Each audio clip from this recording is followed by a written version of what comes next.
Rang 2, la destruction, la protection et la restauration du patrimoine, enjeu géopolitique, la question patrimoniale au Mali. Petit 1, le Mali a un patrimoine menacé par l'instabilité. Alors il faut rappeler quand même que dans son histoire, le Mali a été le berceau de très grands empires ouest-africains. L'empire du Ghana, du 8e au XIe siècle, qui est vraiment le premier grand empire de la région et qui s'effondre au XIe siècle donc.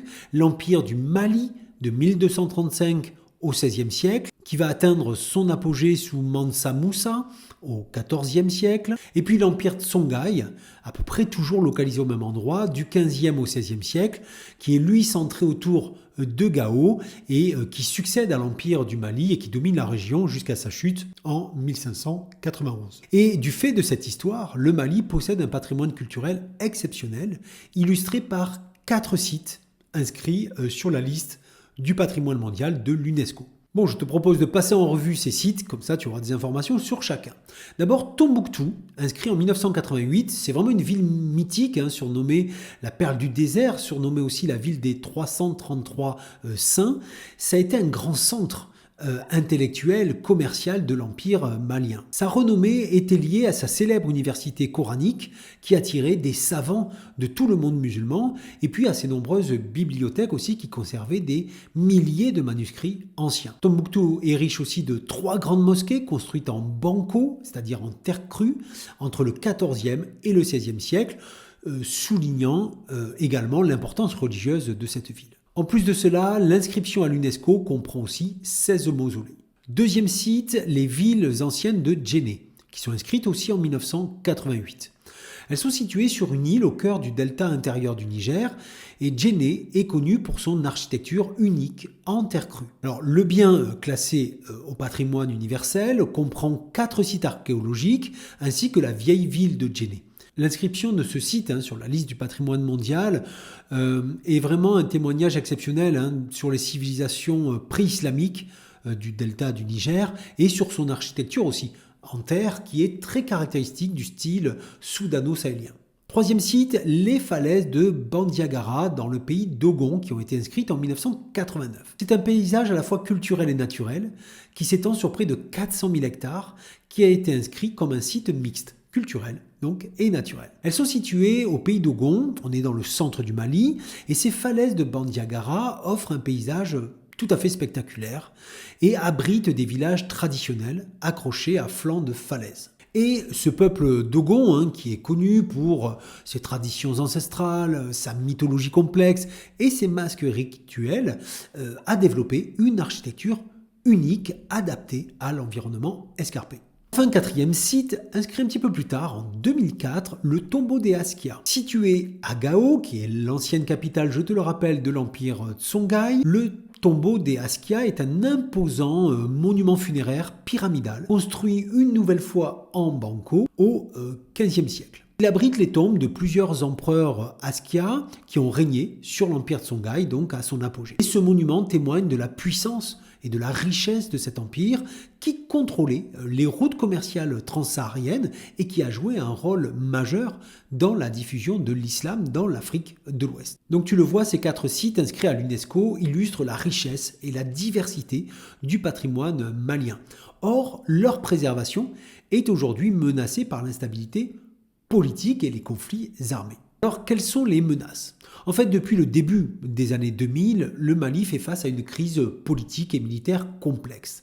Mais c'est surtout à partir de 2012 que les menaces se sont affirmées. Puisqu'en 2012, des groupes indépendantistes touaregs, notamment le Mouvement national de libération de l'Azawad, ont pris les armes pour réclamer l'indépendance du nord du pays, qui est donc connu sous le nom d'Azawad. À cette revendication indépendantiste s'est ajoutée la montée en puissance de groupes djihadistes tels que Al-Qaïda au Maghreb islamique, c'est-à-dire AQMI, et puis aussi le groupe de soutien à l'islam et aux musulmans, le GSIM, qui cherche à imposer une vision rigoriste de l'islam. Or, ces groupes ont profité de la faiblesse de l'État malien pour occuper les régions du nord, ce qui a entraîné une instabilité persistante. Et depuis 2012 donc, l'instabilité politique et la présence de ces groupes armés dans le nord du pays font peser de très graves menaces sur le patrimoine. À Tombouctou, les djihadistes ont détruit 14 mausolées classés. Également, la porte de la mosquée, Sidi Yahya, a été forcée et le monument Al-Farouk a été démoli. À Gao, le tombeau des Askia n'a pas pu être entretenu pendant l'occupation djihadiste. Et puis à Tombouctou, des milliers de manuscrits anciens ont été brûlés ou pillés. Au-delà de ces exemples, tu dois retenir que ces destructions s'inscrivent dans une tendance qui est qualifiée parfois de bamianisation.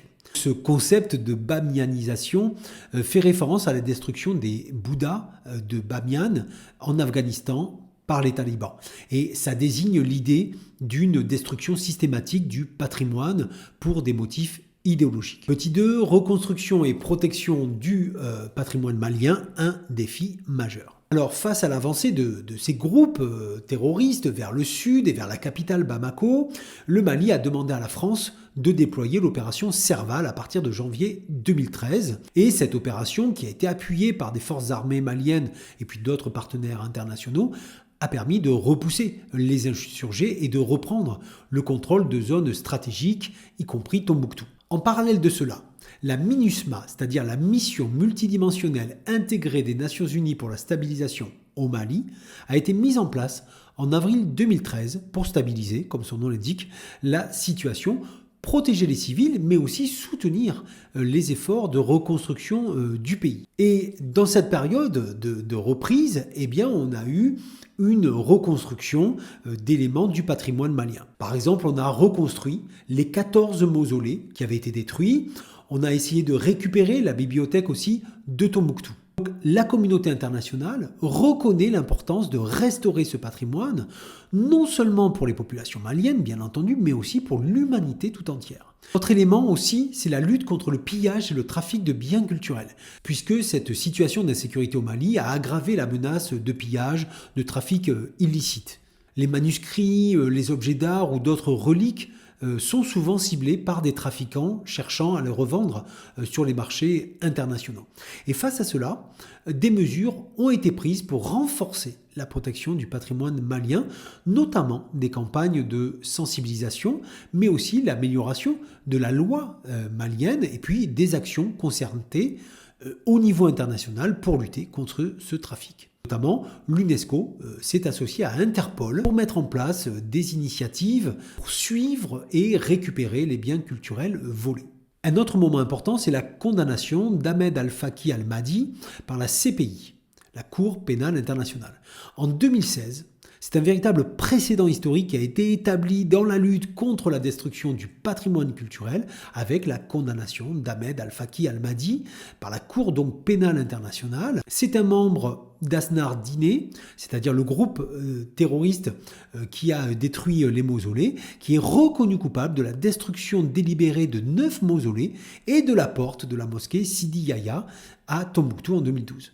Cette condamnation, c'est vraiment une première dans l'histoire de la CPI pour crime de guerre lié à la destruction de biens culturels. Il est condamné à 9 ans de prison, ce qui envoie quand même un message très fort selon lequel la destruction du patrimoine culturel est un crime grave affectant non seulement les communautés locales, mais aussi l'humanité dans son ensemble.